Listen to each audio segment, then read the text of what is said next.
Okay, so just before this episode, I've just got to throw in a quick advert. So the guys from Hellfire Events got in touch with me, and they wanted to sort of raise a bit of awareness for their backyard ultra, which is happening in October the 19th. So that's down. Ooh, where is it? It's down south. So if you're in the south, around Dover area, actually. So if you're dying to do a backyard ultra this year, so there's one going on October the 19th, and it's with a bit of a difference because it's all held in the prison ground, in the grounds of a prison. So it's a bit different to your usual backyard ultra. Same sort of setup though. You do your set distance every hour on the hour until basically there's no one person left who wins. So if you're in the south around Dover area and you want to do a backyard ultra this year, this is the event to go to. So it's called the Governor, and it's being put on by Hellfire Events. So you'll be able to see links to it on my social. So if you follow me on there, go and have a look. So advert done.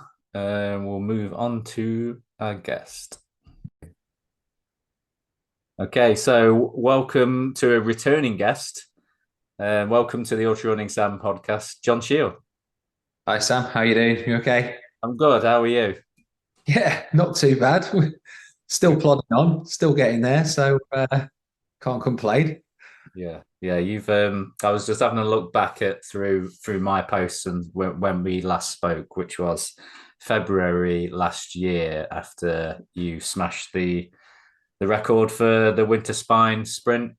Yeah, it's a while ago now, isn't it? It's been smashed since as well. So It seems like a lot happens in a racing year, doesn't it? So it's been like this time sort of last year to now, and you've been all over the place, haven't you? You've had highs and lows all over yeah, the place. So I just wanted to sort of catch up with you, and you've got a lot of stuff going on.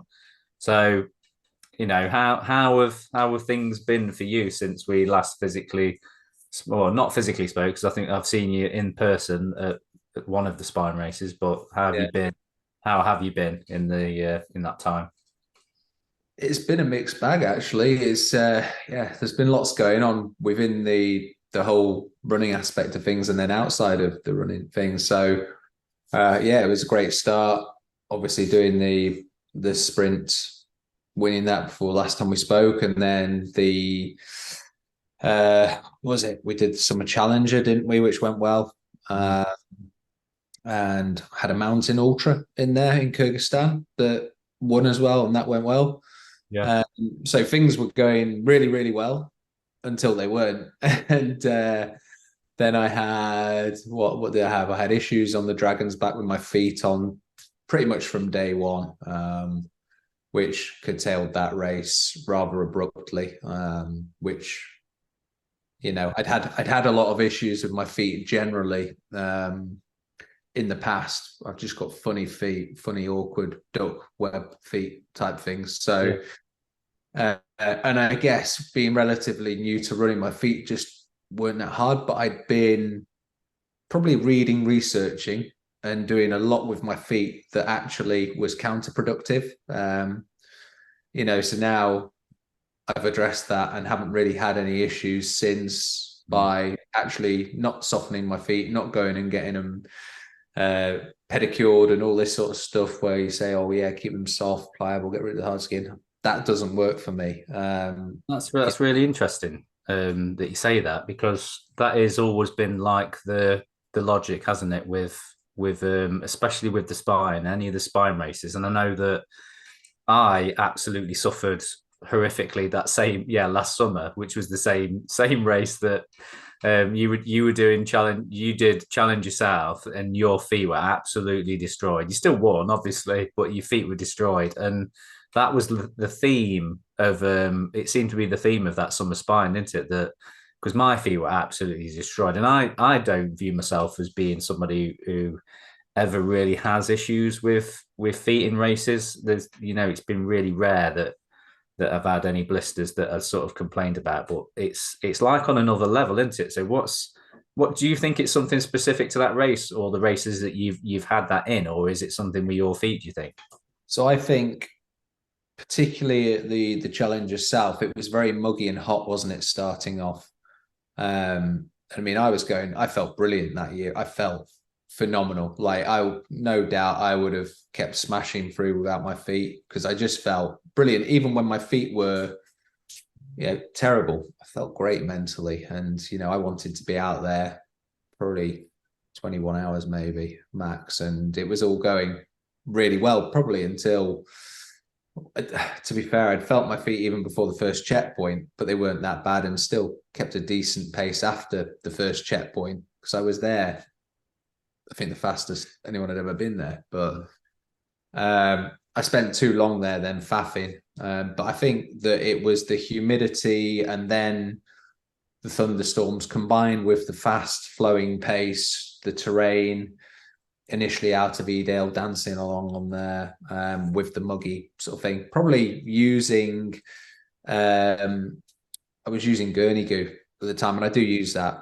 quite a lot, but I don't think that helped in the muggy conditions and the feet becoming a bit of a sweaty breeding ground, probably not breathing as well.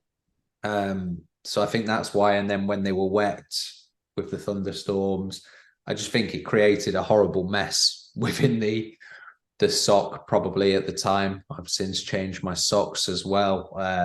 I now, in the hot weather, I don't lubricate my feet like I was. So yeah, there's things I've changed, and I haven't had really any problems since, which has been positive, because I've done a couple of races recently, 40 miles in a lot of very steep ups and downs around Brecon and the Black Mountains, and I've had no issues at the end either. So, and they were what you'd say were fast, aggressive races on technical terrain. So I think I've kind of hopefully solved it, but you never know with the long stuff, do you? You've got to try and address the problems, different environments. But I probably only tape a couple of bits of my feet now. And in training runs, I never ever tape my feet. So I can go on massive long training runs, never get a problem. And then, certain times, or in the past particular, I was getting problems. So I feel like I've probably got, maybe not a fix. Some people will never get blisters, but I feel like I've certainly got a bit more of a hold on it now. So hopefully I won't have any races that are sort of ruined, because Challenger South, in my opinion, it was ruined that year, because I felt brilliant. And although I got the win, it wasn't the way I wanted it to be, or how long it wanted to be, because essentially I was just crawling for the last 40 miles. So, but it was all good. So you live and learn, and that's what it's all about. I enjoy the whole process. The racing part is one part, but I love training. I probably enjoy training more than anything, because it's like just a habit. It's a way of just, taking out frustrations at time and things like that. So for me, the training's just as good as the racing. The racing's kind of like just seeing where you're at, really, and then things go well or they don't go well. And I think the back end of last year, things didn't go so well. Some things that were probably my issues, which was my feet with the Dragon's back. Was that same sort of thing then? Was that sort of maceration of your feet and big blisters? I did recce the Dragon's back, but I didn't recce day one, because I'd done it the year before, and I foolishly went with a hard trail shoe, thinking of like the Snowdon horseshoe, Cribgoch and Triffern, and all that part, which the shoe works beautifully on.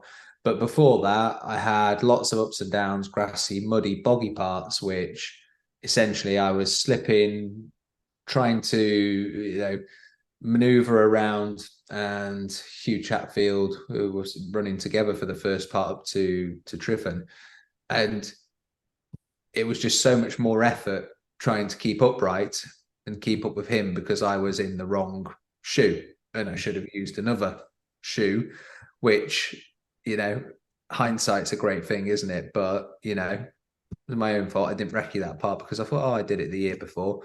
and it was hot. It was a hot year as well, so I was trying to manage things, and you just again hot environment, uncharacteristically hot again at the start of for most of the race.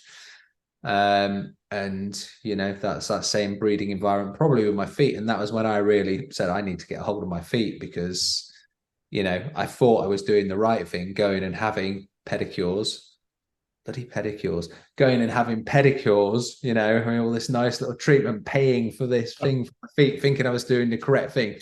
And actually it made them soft, it made them horrible, So now I completely bin that idea off. I thought you just, ruined my races, this trying to be, prepared, doing what the books say. And now I don't bother. And I've had any issues really since then. So yeah, stop wasting my money. Yeah, it's a funny old game, isn't it? As the sort of distances get longer, and the stuff that you sort of rely on your experience from before of things working, and then suddenly you're in a race that's a lot longer than you've done before, and things don't always pan out the same way. Like you'd think, I've done this for X amount of miles. Surely, if I just do it for another X amount of miles, it's going to work. And I suppose, like you say, that's like the fun of the sport, isn't it? Figuring out things that could go wrong and will go wrong, and how you can get around them. So what are your sort of summer races this year? Then what have you got sort of coming up for the summer? Well, this is the big one. So, I mean, I've just been out helping marking at the Highland Ultra, and had a little slip doing a river crossing and got my foot stuck. So I went over and felt a crack, which wasn't ideal because I've got UTS 100 miler in just over a week's time. But I've just had, fortunately, an MRI scan. I was down for an MRI scan for it, because it didn't feel terrible when I did it. I still managed to make it a few miles back into camp. So I was doing this at the course marking side of things, checking up. One of those things going through a river, just going across a river. And it was just, freak incident. I can't even put it down to racing or running, anything like that. But heard it and felt it. And I've broken my leg 3 times now. 4 if you count a double break and a dislocation on that same side. And nothing to do with the past breaks. It was just the mechanism of it. My foot went down, slipped, ankle was trapped, and then my leg has gone literally against a rock, and I didn't think I'd be able to walk. I stood up and could gingerly got back. But I've still trained, because I think, well, as long as I get the all clear, then I'll be on that start line for UTS. I've not done the training I wanted to since I've come back, but I've been on the bike, and I have run sort of I haven't run today, but I did run yesterday, put a bit of a tasty, all treadmill stuff. And I'm aware of it the whole time, but in my mind, there's something broken, and I would love to be proven wrong. But I've got a medical background, and it doesn't, mechanism wise, everything say that's a way of getting a break, a fracture. But when you look at me and what I'm still capable of doing, and all the other medical people as myself would say, well, yeah, you seem to be walking okay, you're not really matching what a fracture would look like. But when you feel something and hear something go crack.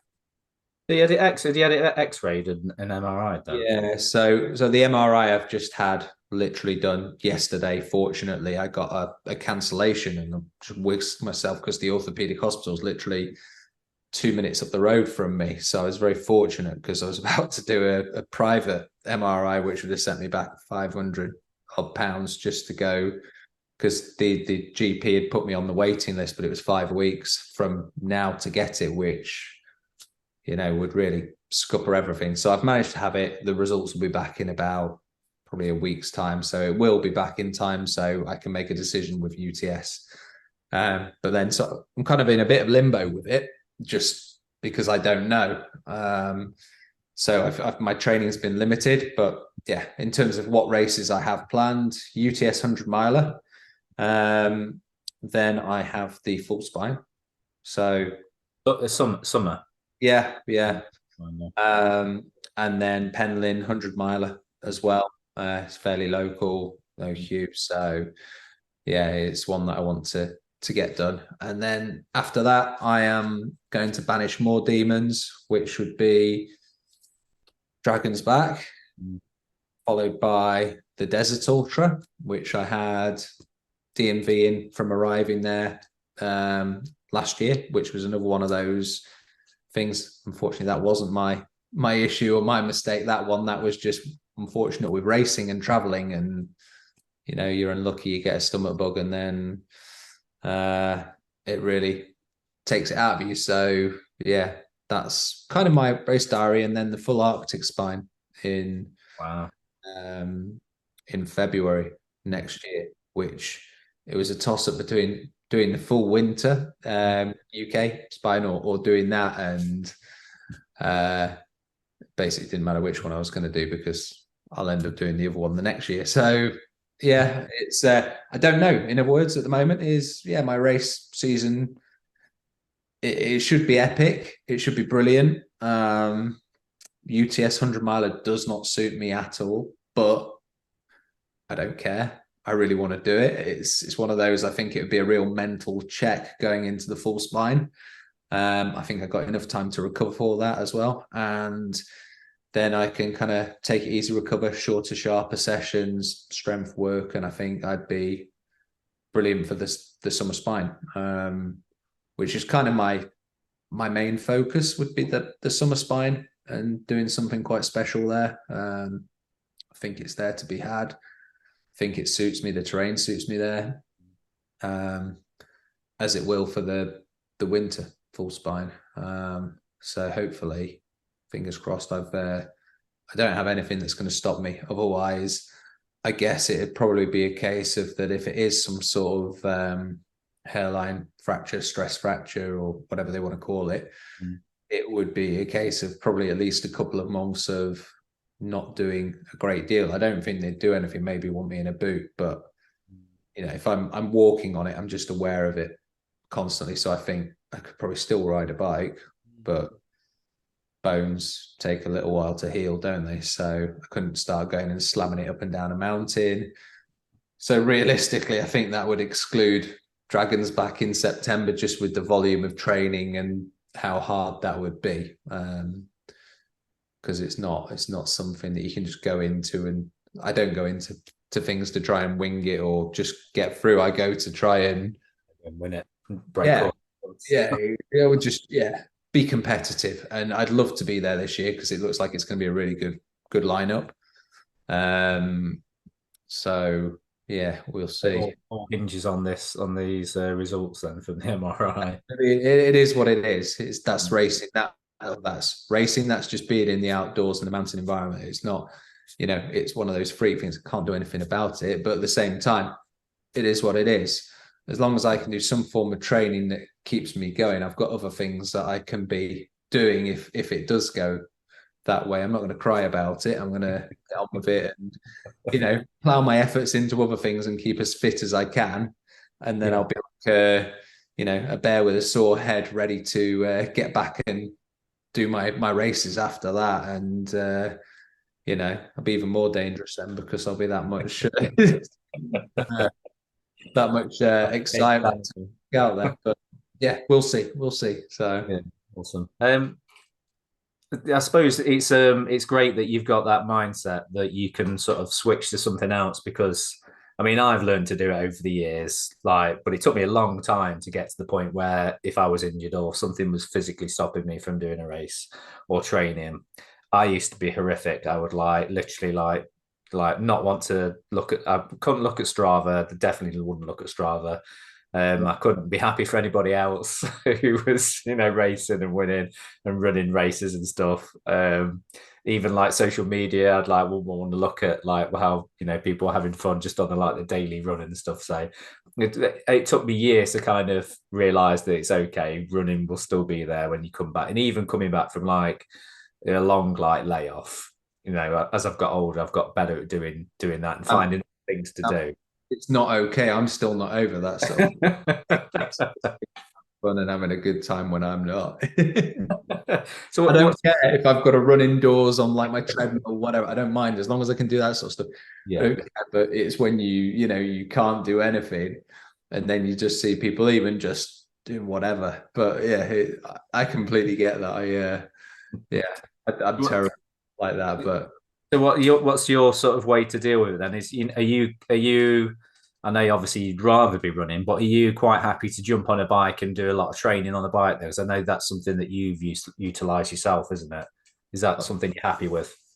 I'm not say I'm happy about it, but I can smash myself on it, and I'm never going to be the world's best cyclist. But you know what? I can go on Swift and pick the most disgusting workouts and suffer, and you feel great once you've done it, and then it becomes a bit addictive. It's like with the running, really. You start doing more and more and more. Your backside gets used to the horrible abuse it gets put under by being on those stupid cycling scenes and your other private areas that just do not like that sport. I don't know why anyone would do that sport willingly, but it does a good job when when you can't run. I think it's great for the actual running fitness. I mean, for the Challenger North just gone, literally all I was doing was cycling, the Achilles issue I had, and on the hills particularly, your legs just they're brilliant. I think cyclists, and you look at a lot of cyclists make good runners. They can transfer to good runners, whereas it doesn't work the other way around. Really, if you get a good runner, try and make them a cyclist, it doesn't work as well. So yeah, I'm all for cycling. I do enjoy it. I do, and particularly that's my go-to thing. And I'll still do gym stuff as well. So it's just doing what you can do, isn't it? I mean, if I had to go and swim, I'd really be unhappy, but I'd still do it. And that would become an addictive thing. That I'm going swimming again now. Yeah, so that's the way around it. And then outside of the fitness stuff, I'm doing other things at the moment. So at UTS this time round, I've just sort of set up UK FENIX race team with the head tortoises. So I've been dealing directly with China and liaising with the guys over there, a lady called Ellen, and also FENIX Light UK here, Jamie. And so we're going to have a stand there at UTS. I've organised some cracking athletes that are going to be there now, part of the team. And so that's been a nice little project for me in the meantime as well. And I've got myself that's been underway for probably a couple of months now, liaising backwards and forwards, but we've got a solid team there that, should do pretty well. So yeah, there'll be a bit more of an announcement out with that shortly, and then they'll be at UTS, and whatever happens with me, I'll end up being there in some capacity, whether it's on the stand, helping out, getting round for the runners and trying to support them as well while they're racing. So yeah, that's one thing. And then just setting up another thing in terms of running, but it's with sort of some hats and stuff. Not this hat, because this is not mine, but that's in the pipeline at the moment. So I've got that's hopefully not going to be more than maybe sort of 6 weeks away before I launch a range. So one or two, but actually a proper range. Is this with a brand, established brand already, or it's your brand? Is it? This is me, going all out and just creating something completely new, which it'll be interesting. So we'll see. But I think I've got a good brand there. I'm not going to say exactly what it is at the moment because I've got getting everything in place. So fair enough. Being registered, websites, then having a look at changing the stuff I've already got because I've set up the running camps as well, which are a new thing. So that takes a lot of time and trying to get the numbers on board for that and people and, build that and that side of things. And then the coaching. I wasn't even coaching, I think, last time I spoke to you. Had a background in coaching, but not ultra running coaching specifically. So I've built that up, and I'm sort of at my kind of capacity at the level at the moment that I can manage around the paramedic consultation work that I do. So yeah, it's busy one way or another. So I can keep busy and active doing those things, and then hopefully the running still happens and the races, and I just sort of throttle things back as I need to up other things and try and get that fine balance, which is not always that easy. But today been out in the garden today, trimming the hedges, doing all that sort of stuff. Below, hack things down, trim. Yeah, so it's that time of year, isn't it? Everything needs doing. You're probably the busiest man in ultra running at the minute. I'll do my night shift tonight as well. Yeah, so I run a night shift, but So you do have time to do your secular work as well. Then you are sorry. What was that? you do have time to do your day job as well. Then even with all these Yeah, things. no, night shifts work well for me. Yeah. Say I usually work, it'd be like an 8-8, or tonight I'm on a 10:30 to 8. And so like I sleep less. I probably only have 4 hours of sleep when I go to bed at sort of 8, half 8 in the morning. But then it allows me to fit more things in, which is not ideal when you say you need, probably for every hour of training, an extra hour on top of 7 hours. I mean, that would be pure luxury if you got the chance to do that. But if I can catch up on sleep every now and then, that's what I'll try and do, is to get some extra sleep in. But typically I have very little sleep, but then that's probably where it becomes an advantage for doing these longer races. I think that managing off less sleep becomes a bit more of a norm. So as long as you can recover and have a bit of sleep and catch up before a race, then you're probably quite good to go. Then, so I'm working up to the UTS. I think I'm working up till Thursday morning. The UTS 100-miler starts Friday lunchtime. So yeah, that would be me juggling that. But then going through the first night, and probably hopefully the only night, would be not too bad if you're looking at finishing sort of middle 20 odd hour sort of mark. But yeah, so it's all good. Busy man, busy man. Yeah. um, What are you on next? What's your plans race wise? yeah, so I've got a race on Saturday, this Saturday. So I'm doing the Steel City 30. So it's I think it's a race that's been going for a few years, but it's the first time they've done the 30 version of it. So it's normally the full 60, which is like a full circular route around Sheffield through like all trails around Sheffield. But this year they decided to do, because I think the 60 always fills up. They decided to put a half on as well and do 30. So for me, after doing the spine in January, I made a promise to the wife that she didn't want me to do any long races this year because she couldn't bear me being away from home again. So I made the promise. So I've got to keep it for this year that I'll be doing. And when I say short races, I think that probably lets me do anything up to 100 miles because, with the spine being so long, you could probably kind of justify that as being so basically if I can go away and just only be gone for one day, then that's okay. So yes, I've got that this weekend. Training's gone okay. My mileage hasn't been what I wanted it to be, but a bit of some speed has come back, but not as much as I'd like. And then in June, I'm doing the summer sprint. So that'll be trying to survive that, because I did the inaugural spine sprint when they first did it. So it was like, was it 2021 they did it, the first one? Yeah, before I did it, wasn't it? So Yeah. First, 2020 or 2021. So I think the summer was cancelled, wasn't it, for 2020 because of COVID, and then so it must have been 2021 then the first time. And I was recovering from an injury again. There's a bit of the theme, and my training wasn't great, but I felt good on the day and I pushed, but it was hot.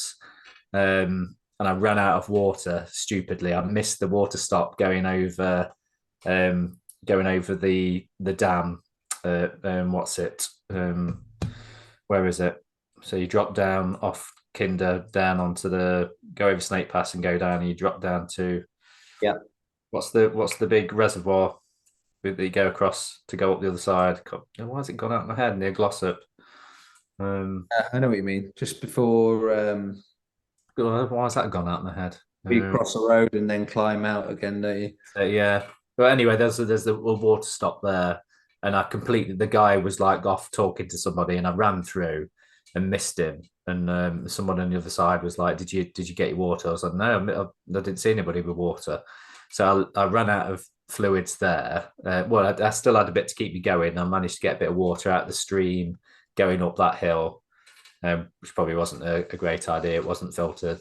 And then I thought, I'm okay. Once I get to the next road crossing, there's that burger van is there.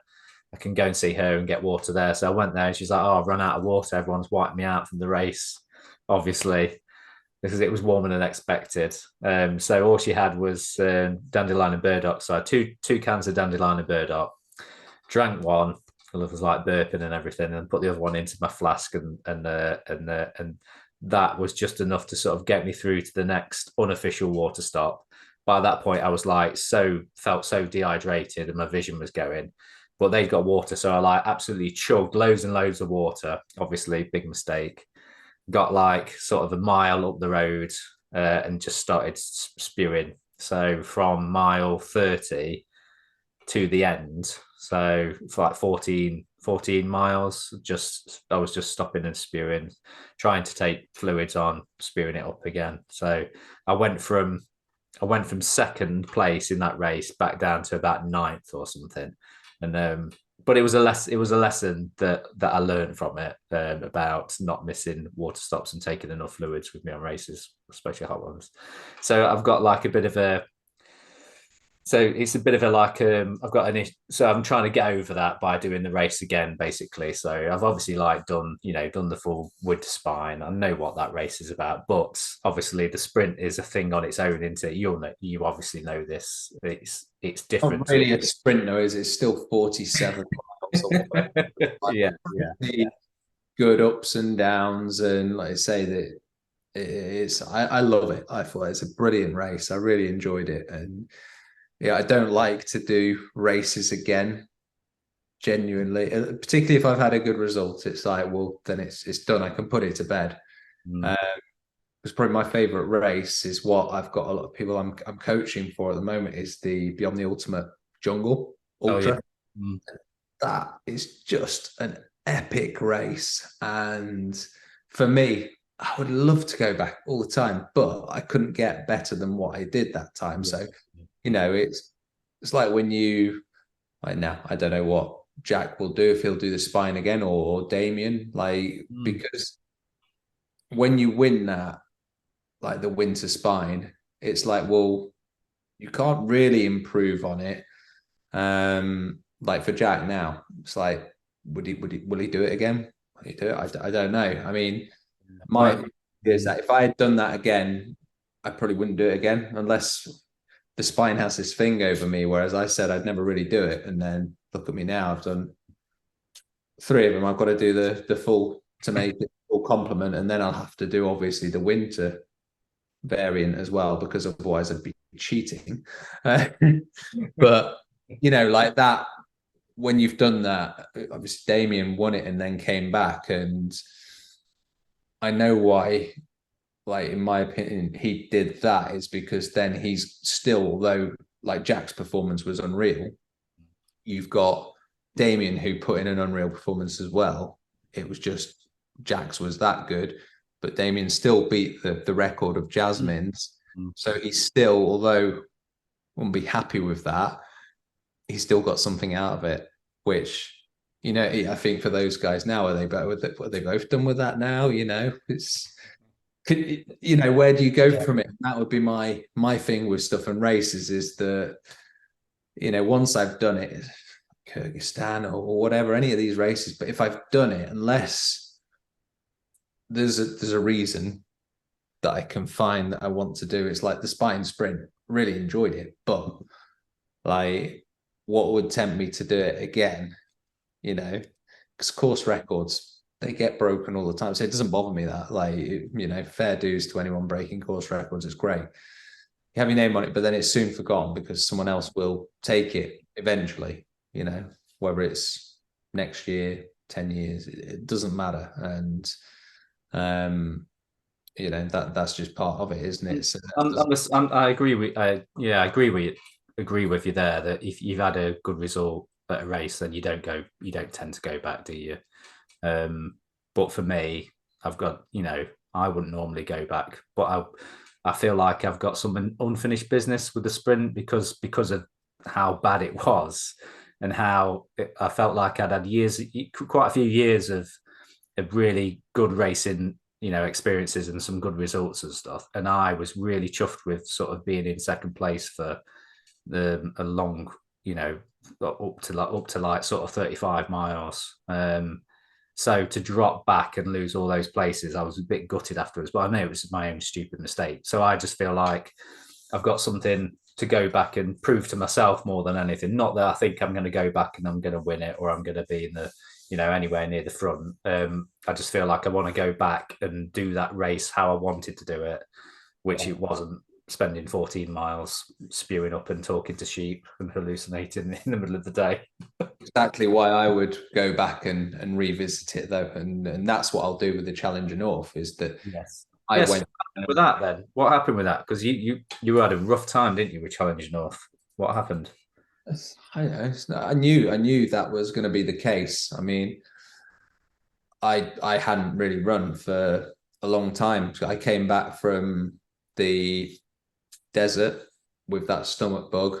Mm. Was angry, was pissed off, and I then decided to start running pretty damn hard to take out my aggression on the having had that stomach bug after I'd recovered probably a couple of weeks later. And then I basically injured my Achilles by going too hard, doing too many hard intervals on a treadmill. Then tried to keep going and just ease off slightly. And as with any Achilles thing, it's something that takes a while to fix. So I ended up just doing a lot of cycling. I do like one sort of longer run, but I was doing it on the fells, which are particularly muddy and soft ground, which obviously wasn't. It was great for the Achilles in the fact that it was soft, so I wasn't getting the pounding. But that was my only run I would do around all the cycling. So my running economy completely out the window, no turnover. But it got me to the start line, and again, I've had a reason to do the Challenger North, which might become more apparent to people fairly soon, which I can't again disclose at the moment, but I needed really to do it and see the whole route, and having had the whole route done. So that was my motivation to turn up, because I shouldn't have turned up with that, and it wasn't ideal prep in the slightest. But my plan was, I had I was always going to go out and try and be competitive, even though I knew I might not get as far as the first checkpoint. So and I hadn't recce that first part of the Challenger North, nice hilly part. And actually I felt brilliant on that, because it was, it was great going up the hills, chugging, because of the cycling, that they felt quite easy. I ran it all. But then I felt my Achilles on downhill quite, maybe 6 miles before checkpoint one.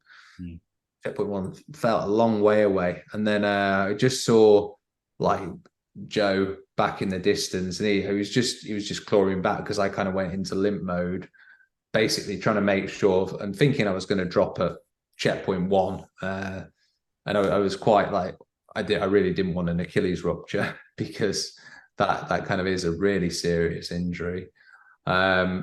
But yeah, so I followed Joe into checkpoint one, and then I just, right, I want to do it. Let's just see how we go, get through it. And then actually, I really enjoyed myself coming out of checkpoint one, because I took the pressure off myself and just said, right, I'm going to go into complete, not compete. I have my goals and reasons why I want to complete it. And that's what I did. And I really enjoyed going up over Crossfell. It was a lot nicer than when I'd gone and wrecked it in some absolutely horrendous nighttime weather about a week before Christmas, week before New Year. being knocked off my feet and everything, and met That's Gary right. Chapman with his group of guys up there at the top. And he was like, yeah, I was a bit worried about you coming up there. I was up there with one other lad that we went up together, but yeah, I wouldn't have gone up on my own in that. It was horrific. Which shows you just what the spine race really is when you're getting knocked off your feet at 60 odd 70 miles an hour going up there, driving sideways. Right, I got a video of it, and it's just Seen it, yeah, I've seen your video. but yeah, so from that point of view, it nothing really happened. It went well. I took all my time at the one of the checkpoints. I literally took the 8 hours because I thought, well, I might as well just take it, and just kept a steady pace. The sleep deprivation, I had my eyes on sort of, I know what I want to do in that race. And I mean, Joe had a stonking race. He did really well. He's pulled that out of the bag, because you look at what sort of times and stuff he was doing there. He'll be a real force come the winter if he does the full. So it'll be interesting to see him go, because he was he was really strong. I ran with him for the short period of time before checkpoint 1. But yeah, that's where I realized that my flat speed, which usually I'm quite happy with, I didn't have it there. I just had that sort of one speed, which was from the cycling, no running economy. So everything felt a bit labored as well. I wasn't at my lightest because of it as well. So things like that. But I was glad to get it done. I enjoyed doing it, and I think I'd really enjoy the route in the summer as well. I was in two minds to do it this summer, and it was like, well, do I do that, or do I just go for the full spine and do it? And I thought, summer's nice. It's you get to see the whole route, time wise. If you're fit, healthy, what have you got? You've got 16, 17 hours of daylight probably, so you've not got much dark. You get to see a large part of the route, which for me, the summer, that's the attractive part of the spine summer races, that you get to see so much more. So it's great. And I thought, I could do the Challenger North, but and learn that back end. But why not just go and do a full long one? Really try and send it, see as much as you can, be over quite quickly, relatively, probably compared to the winter, because of all the daylight, terrain should be good. Watch us get some horrible weather. Don't know, but yeah. So yeah, the Challenger North would be nice, and I will go and do it again, because of that reason. Like you said, you just know that you've got a better performance in yourself for it. But yeah, it's I do like the. I mean, obviously, everybody loves the winter spine races. It's like it is the thing that everybody super focuses on. But the summer race, when I I did the sprint before, and then doing summer, and then doing Challenger North last year, I loved, like you said, the ability to sort of have long days, the way you can see everything. So I still talk about when I was dropping down through Kilda Forest, and it was like 10 o'clock at night, and I still hadn't got my head torch on, and I was on the phone talking to the wife. The kids had gone to bed, and we were having a chat, and I was just like plodding along, and the sun was starting to sort of disappear, but it was like blue skies and clear and everything. And I just thought, these are like great moments that you absolutely do not get on the winter race at all. The ability to see things up until 10 o'clock at night. You're on the winter, you look at it just seems like you're in darkness the whole time. So they're completely different races, aren't they? Like, although they're the same route, they're completely different. And I get why people like the winter. It's that mindset. It's dark. You're in darkness for a stupid amount of time. All the horrible weather. I love that kind of stuff. That makes me happy. That stuff. When I know other people are miserable during a race, that motivates me. Yeah. But for the complete opposite reason of just saying how much you see of the area and getting to see these places which people don't see. If you're walking past by, how long it would take you. You just have such a great experience. So for me, I love both, but actually the summer, probably I personally would prefer it because of that. Just taking in everything and hopefully having the weather to actually see the views and so on. So yeah, I like the harsh stuff, but at the same time, it's nice to have an interesting race, isn't it? Where you can see stuff, and from a running perspective, I get people watching at home. They want to see everyone in the snow, struggling to move, Iconic. miserable, Yeah. falling over, But from a runner's point of view, and I don't care. Oh yeah, I prefer the winter. Yeah, you might if you get decent conditions. I understand that, but I think anyone would be lying. Did you have snow up on when you went over Crossfell in the winter? What was it? What was there at that point? Because you obviously went over a lot earlier in the week than I did. I liked it. It was the nicest I've seen Crossfell. I mean, there was ice on the slabs, but just going either side of it, apart from breaking a pole very early on, which was not ideal. Yeah, I mean, the conditions were actually really nice. There was no wind really, compared to what you can get. The conditions were actually great for going up and over there. Apart from the icy slabs, but you could go around it. It wasn't such a big deal, and I think that's why there were some quite fast times. I don't think like with the record being set. Then I don't agree that it was perfect conditions for it. I mean, yeah, it's great. It was harder underfoot, so you could make good progress. Mm. But actually, there was a lot of dodging of ice and stuff which made you go considerably off route and round things, and the snow that's not easy to stand up on as well. And you can slip everywhere. So I think that's a bit people saying that they were great conditions for a record. Mm. I think that's taking it away. I mean, I think it's taken away from the achievement in a way of some people in their times that actually. There was some horrific bits. I know even like early on, just going over that bit just before Snake Pass, there was like the flagstones and stuff on that section, which are bad enough when they're just wet, but the ice, yeah, I mean, like I was just like dancing around the ice, trying not to get my feet wet early on in the race and stuff. But some of that was like, I didn't want to stop and put like my micro spikes on just for that, but I did obviously later on for some of the stuff like going over Fell and everything. That was like, well, that was sheet ice. That was up there. It's a lot of lost time though, isn't it? That yeah, you could be in mud and so on, but then you on the harder ground, it's taking it out. Your joints taking more of a pounding. Your feet. So yeah, I think like you say, you can't really judge. Every year is different, from what everyone else has done condition wise. If you're in a headwind a lot of the time, it's going to make a huge difference. Whereas you get a tailwind a lot of the time, then great. So, but that's again part of the race, isn't it? And you can never really compare each year's race because it's Apples to oranges every year, isn't it? yeah, yeah. So it is what it is. Awesome. Just going back to the FENIX thing then. So what I obviously saw like all your posts about FENIX, and I just assumed that you'd pick them up as a sponsor and everything like that. And how did that come about then? If you don't mind, sort of like delving into that, how that sort of came about, the organising the race team and stuff. So I started using FENIX. I bought them myself before I had any contact with them, and Great head torch.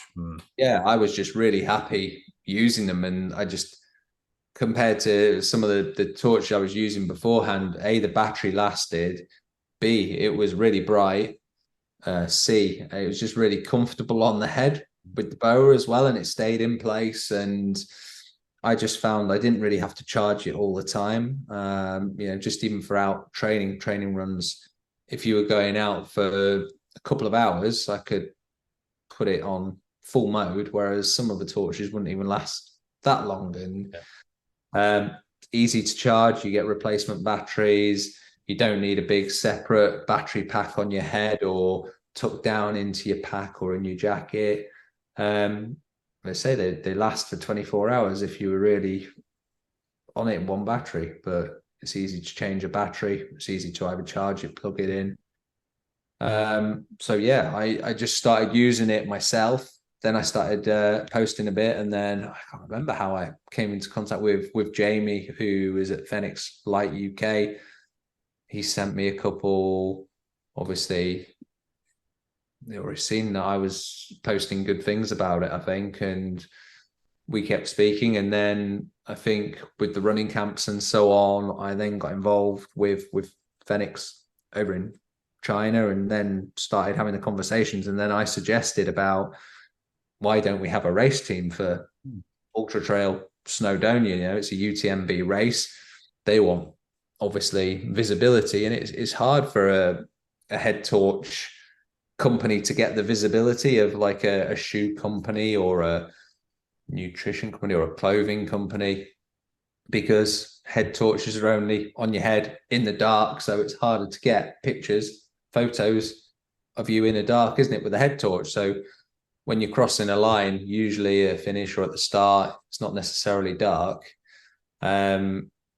So it's very difficult. So it's trying to hopefully engage the market, give them a bit more visibility, and show off and promote the brand, because it's a brilliant brand, but it's a well-established brand anyway, isn't it? You know, you look at UTMB each year, and there's lots of runners now using their head torches, but they've got torches in general, loads of different torches for different things, which I have nothing to do with those or anything. But you know, me being a bit of a tech guy, I need a torch now. You know, I really want a torch. I don't have the need for a normal handheld torch, but it'd be really cool to have one. They make me want to have one, but you know, so that's how it really came about, having the idea and then having the chat with them and said, you know, can I invite some athletes, get some athletes on board with it, create a team? And yeah, got a few good people on board now that will make up the team for UTS. But then we've got another couple of people as well that aren't at UTS that will come on board. So and it's a strong team of runners. So I think they'll do quite well at UTS and their other races through the year. So yeah, it's exciting. Good time to do that sort of thing as well. Yeah, exciting times. I think it's like you say, with your, obviously you can't talk about your upcoming other thing that you've got on the cards, but it's a great time in ultra running, in trail running you'll class yourself as probably class yourself as an entrepreneur now in trail running, with all these different irons you've got in different. They've all got to work though, haven't they? That's the problem. You can but try. And it's just the fact that becoming a coach was part of that. I had that background anyway, and then I just really enjoyed talking about running to people. So people I'm not coaching, but I'm chatting to them all the time about upcoming races, particularly if I've done them, and I'll give them advice. But it's that networking aspect of things, isn't it? The more you talk to people, no egos or anything like that, which I hate that sort of stuff. I'd like to chat to anyone. It doesn't matter whether you're winning, whether someone's just starting up with ultra running. And that's what a lot of my running camps I'm doing is for people that potentially too scared and too worried, I wouldn't be able to keep up or I'd be at the back. Great, you're the people I actually want. You're the people that I want. You're telling me that this running camp is meant for you. It's meant for beginners. It's meant for intermediate people. Don't get me wrong, it will be tough, because what's the point if there's no challenge? But you'll enjoy it. You'll see beautiful places. And it's a social aspect too. You meet great people, like-minded people on those things. Then actually you stay in touch with these people. And now I've got a great group from the first one I did that all stay in touch. Some of them I coach, some of them are off doing different races now. Others have met up, had runs since. And then on the next one I've got planned, I've got people that I've never met that I've spoken to about races they're going to go and race like the jungle now. So I've got a couple of people I've coached that are going there out to that. I've got other people I've been speaking to, giving advice and just generally chatting about, and they're all going to come on this camp as well. And you build that kind of community, which I just think it's really nice, nice environment for people, and give people confidence who would like to do an ultra, but maybe thinking about it, but they don't know how to start, or they're worried that, well, I don't want to be that person at the back, or, you know, people waiting for me. And, you know, I've kind of designed the next one I do as more of a social kind of running camp, doing it on the Penlyn Peninsula, which where one of my friends, Hugh's, just done the She Ultra. Yeah. Yes. Yeah. I heard of that. It's around there, and it's a stunning, spectacular place to put a running camp, coastal running at its finest. And I just, any excuse to go there, I love it. But I'm going to make it a bit of a, we run around the coast and stop off at nice, very nice pubs on the beach and stuff. So, you know, if anyone's lagging a little bit, I've been to that pub. I think yeah, you posted a picture of the one. What's the name of the beach where it's like it curves? Oh yeah. So you've got the golf club around there, the golf course there, and you've got the Teacock pub. That's it. Yeah. Incorrectly, you never know, but my Welsh is not brilliant. Oh my. But yeah, and so I've raced around there in the past. I've run around there, and it's epic. So I'm just creating a camp along there, which hopefully gets good numbers there. We're staying at some like 5-star cottages and sort of deploying from there every day, breakfast there, and then all the meals included, which having meals out on the route. And then like the Friday night, we're running to our meal on the Friday night, basically when everyone arrives, which takes in headland, running along a beach, probably some good sunset stuff, good views. And then, finish by having some pizza and stuff. And then, we go again the next day and the day after. And it's 3 good days of running, leisurely pace, but it builds people's confidence. It gives people 3 good back-to-back days of running. It's not kicking the backside out of them, although I would kind of like to do camps which were a bit more like hardcore as well in the future, you know, where you can actually thrash people. I like that. I think there'd definitely be a market. Yeah. But it's that thing, like tailoring it for people, and I'm all for getting people involved within the running, because you know, you've got to start somewhere. And I remember starting completely clueless and DNFing things a few years back. And, you know, it was a shock to the system. And it's kind of nice when you can pick up things and learn off people that have done stuff, get their advice.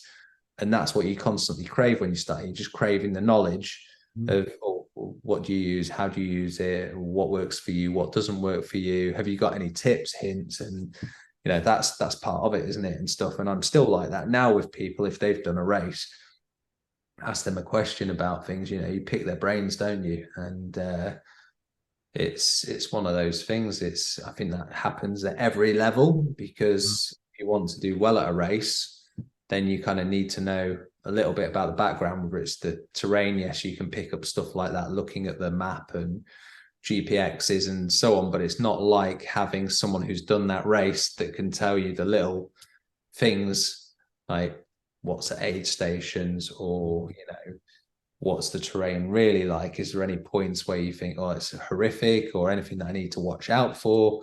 You know, it can be anything, can't it? Like, or there's guardian dogs out on this part of the course potentially, or you know, if you're out in these sort of European countries which have those kind of dogs, it could be something that you encounter. And you know, it's just little things that can actually make you think a little bit more and just go from there.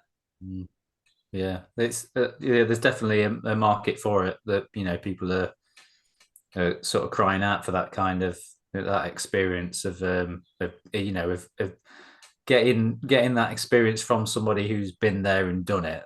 There's a lot of value in that for people, that you know, you can you can sort of pick somebody's brains and find out. And that's something I've always sort of appreciated with, when I interview people like yourself, I'm always after like trying to find out bits of information about if somebody's done a race that I'm going to do, I'll ask questions. And I suppose your camp is like sort of, it's one extra above that, isn't it? Because you're you're in that environment running with them, they're asking questions, you can give them instant feedback and you can sort of prepare them for a race that they might have before that have been, like you say, been too scared to have a go at, or gone into it blindly and then made all the mistakes. So that it's almost like they're learning from your mistakes that you've already made and sort of come back from.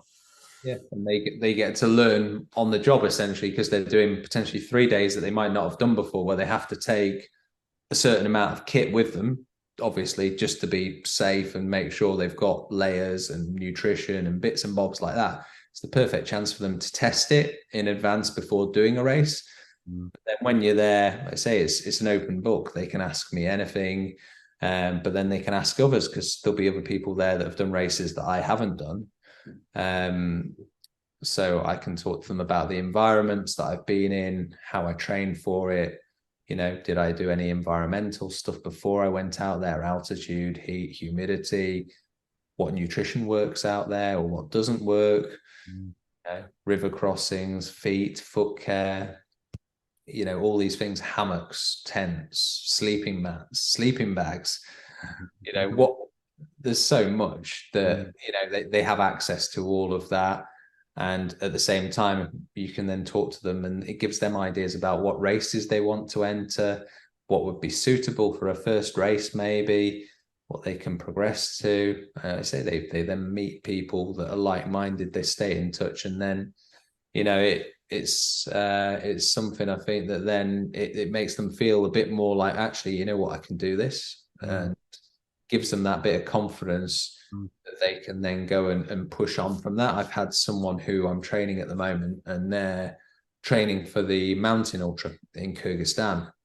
And obviously I did it last year, and it's a tasty event. It's great, but it's, the highest point is 4,000 meters, which massive altitude, but it's difficult terrain, steep climbs, things like that.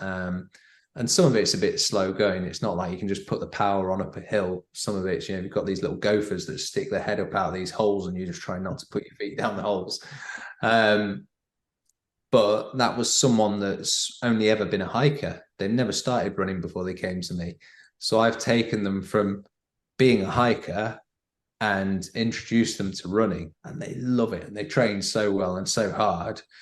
It's really rewarding to see that progress, but their hiking does them so much good, and they go out for long days, they book on different events, and to see their progress but their confidence grow with that as well is brilliant.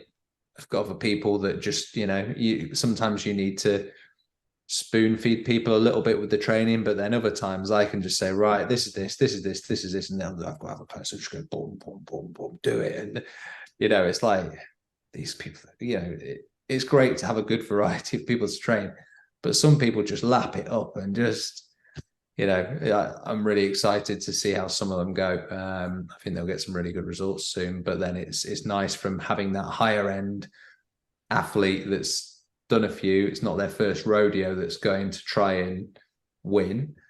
And then you've got other people that you take them from that person that hadn't done an ultra, wasn't sure, and then you've seen them grow, and now they've got loads of confidence because they've done several ultras in build up for this mountain ultra.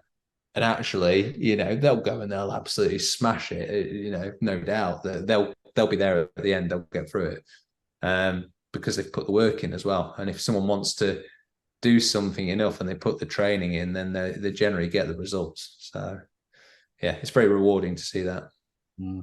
Yeah, brilliant. I suppose there's no greater joy, is there, if you're an ultra runner, than seeing somebody sort of learn from you, and you having a hand in their success. It's almost, when you have these moments where where you're not running yourself if you're injured, then you can I'm sure you probably get a bit of joy from seeing how well your sort of athletes do when you're out of running routines. Yeah, that definitely, that I think that is one of the things which does help when you can't go and run yourself. But then if you've still got some sort of input into you become very irrelevant, don't you? When you're not running and stuff, you're like, "Training your last result," or you've been out a while now.